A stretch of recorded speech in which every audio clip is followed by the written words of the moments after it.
Hello everyone, welcome to my YouTube channel. আজকে লিপ্পন আর্টের একটা ভিডিও দেখব। এটা শর্টস আমি আগেই পোস্ট করে দিয়েছি, আজকে একটু ডিটেলসে দেখব যেটা কিভাবে করতে হয়।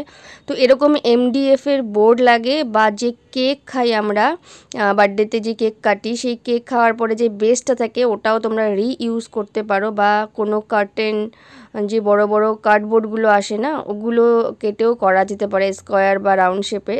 তো দেখো, এবার আমরা মিডিলটা বের করছি। এরকমভাবে টেপ, কোনো স্কেল দিয়ে মিডিলটা একটা পয়েন্ট করে নাও, বা কোনো একটা এই সেম সার্কেলের একটা কাগজ কেটে সেটাকে ফোল্ড করে সেইভাবেও মিডিলটা বের করা যেতে পারে।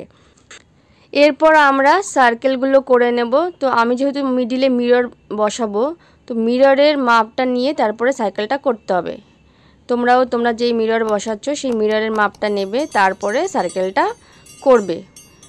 এইভাবে দেখো, একটু এক্সট্রা রাখবে, মানে মিররের থেকে একটু এক্সট্রা রাখবে লিপ্পন আর্টে, সার্কেলটা একটু বড় রাখবে।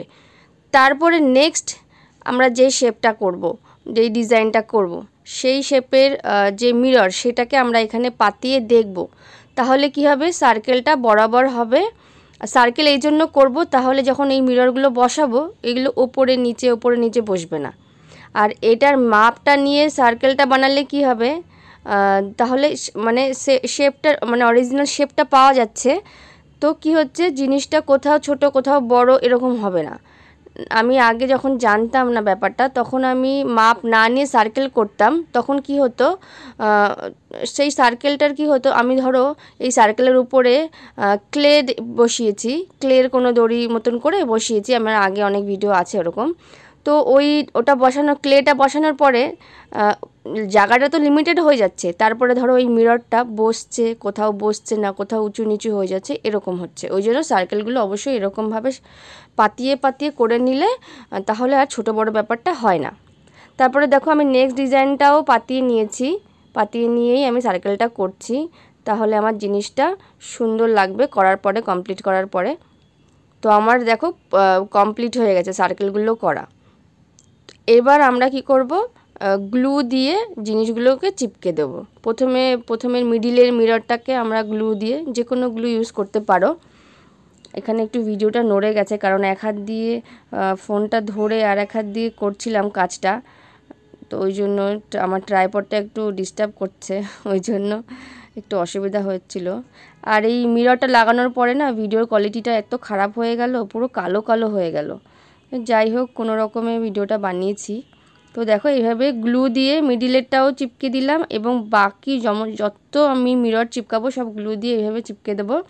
দুটো হার্টের মিডিলে খুব বেশি গ্যাপ রাখলে ভালো লাগবে না, ওই জন্য আমি হালকা হালকা গ্যাপ রেখেছি। হালকা গ্যাপ এই জন্য রেখেছি, পরে যখন কমপ্লিট করব, কালার হবে এর উপরে প্লাস্টার প্যারিস দিয়ে যে ঘোলটা লাগাবো, ওটা করার পরে সুন্দর লাগবে, এই গ্যাপে গ্যাপে কালারটা ঢুকে যাবে, তো ভালো লাগবে দেখতে। এরপরে দেখো, নেক্সট আমি দিয়া শেপের মিররগুলো লাগাচ্ছি। একদম দেখছো, দাগে টাচ করে করে লাগাচ্ছি। আর যেভাবে একটা লাগাচ্ছি সেইভাবেই কিন্তু সবকটা লাগাতে হবে। একটা দাগের ওপর, একটা দাগের মিডিলে, একটা দাগের নিচে, এরকম করে লাগালে হবে না। তো দেখো, আমি পুরোটা এইভাবে করে নিয়েছি। এর পরেরগুলো আমি সেমভাবে করে কমপ্লিট করে নেব। তো এই শেপটা হলো আই শেপ মিরর। তো এই আই শেপের মিররটাকে আমি এইভাবে বসিয়ে নিয়েছি পুরোটা। এরপরে আর আমি বেশি ডিটেলসে সবকটা দেখালাম না, কারণ এইভাবেই তোমরা তোমাদের ইচ্ছা মতন শেপের মিরর কিনে এইভাবে ডিজাইনগুলো একটু আগে থেকে ভেবে নেবে, কিভাবে কোন ডিজাইনটা কোথায় দেবে, বা আমার এই ডিজাইনটা কপি করতে ইচ্ছা করলে সেটাও করতে পারো। তো এইভাবে দেখো, ডিজাইনগুলো আমাকে পুরোটা কমপ্লিট করতে হবে। তোমরা তোমাদের মতন করে নিও, বা এটাও করতে পারো। তারপরের স্টেপে কি করব, ওগুলো শুকিয়ে গেছে, শুকিয়ে যাওয়ার পরে হোয়াইট সিমেন্ট নিয়েছি, এটা ঘরে ছিল। আর নিয়েছি গ্লু, যে কোনো গ্লু নিতে পারো, আর যে কোনো কালার তোমাদের ইচ্ছা মতন নিতে পারো। আর একটু সামান্য এর মধ্যে আমরা জল মেশাবো, না হলে ঠিক এটাকে মিক্স করা যায় না। একটু হালকা জল না মেশালে মিক্স করা যায় না। তো হালকাই জল নিও, বেশি না। তারপরে ভালো করে মিক্স করে নিও। এইখানে আমি সিমেন্ট ইউজ করেছি, হোয়াইট সিমেন্ট। তোমরা প্লাস্টার অফ প্যারিস ইউজ করতে পারো, সিরামিক পাউডার ইউজ করতে পারো। এটা একটু লিকুইড হয়েছে, কারণ আমার সিমেন্টটা খারাপ হয়ে গেছিলো, সিমেন্টটা একদম দলা দলা হয়ে গেছিলো। তোমরা আর একটু হার্ড করো পেস্টটা, এই যে পেস্টটা আর একটু হার্ড করলে সেটা তাড়াতাড়ি শুকিয়ে যাবে। আমারটা একটু পাতলা হয়ে গেছিলো, এই জন্য জল পড়ে গেছিলো পরে আবার একটুখানি সেট করতে গিয়ে, কারণ আমার সিমেন্টটা খারাপ হয়ে গেছে, অনেক দিনের ঘরে পড়ে আছে। তো তোমরা যখন সিমেন্ট আনবে অল্পই এনো আর সঙ্গে সঙ্গে ইউজ করে নিও। সিমেন্ট বা প্লাস্টার অফ প্যারিসও ইউজ করতে পারো। তো দেখো এইভাবে পুরোটা লাগিয়ে নিয়েছি। আমি দুটো কালার করব, তাই এই এস শেপের যে মিররগুলো ওর নিচেরটা আমি লাল করেছি আর ওর উপর থেকে বাকিটা আমি এরকম হলুদ কালার করেছি।